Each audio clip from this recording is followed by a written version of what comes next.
So we're on day 3, part B. It's the afternoon.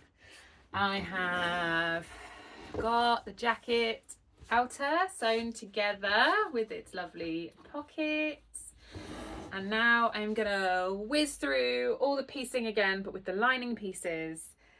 And then we will start the probably trickiest part of it and getting the lining and the outer together and sorting everything out and getting that collar sitting as it should.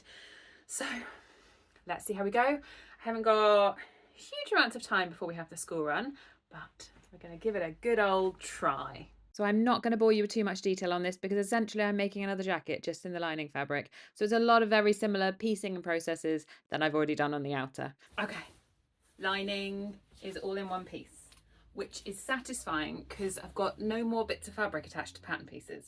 So that's fun. But this is arguably the trickiest part of a jacket, attaching the lining on. So I've got 2 jackets at the moment essentially, and I am going to be going around, and it's this notched collar that trips everybody up.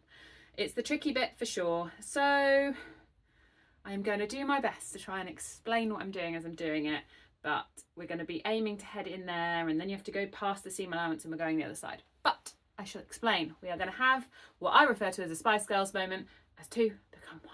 So we're going to place our outer and our linings right sides together, and we're going to start with this top collar bit, but then we'll just repeat the process for the other half of the notch collar.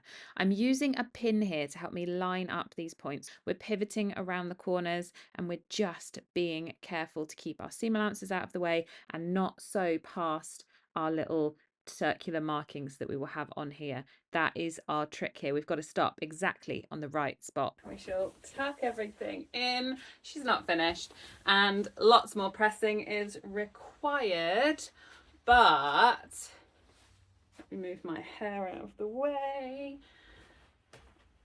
There is something wonderfully splendid about that, isn't there? So good. So yeah, lots of pressing, lots of finishing. Got to make sure that our linings are attached to the outers at armholes, and hems and all sorts need to be done. But real progress. Like, it's a jacket. It's obviously a jacket, so that's cool. Tomorrow is my last full sewing day before the children break up for Christmas. So I think the first thing I'll do tomorrow is try and quickly whip up a pair of trousers to go with it, and then we can do all the little finishing bits of the whole thing all together. So I will bench this for a day, at least half a day. Let's see how long the trousers take, and I will see you tomorrow.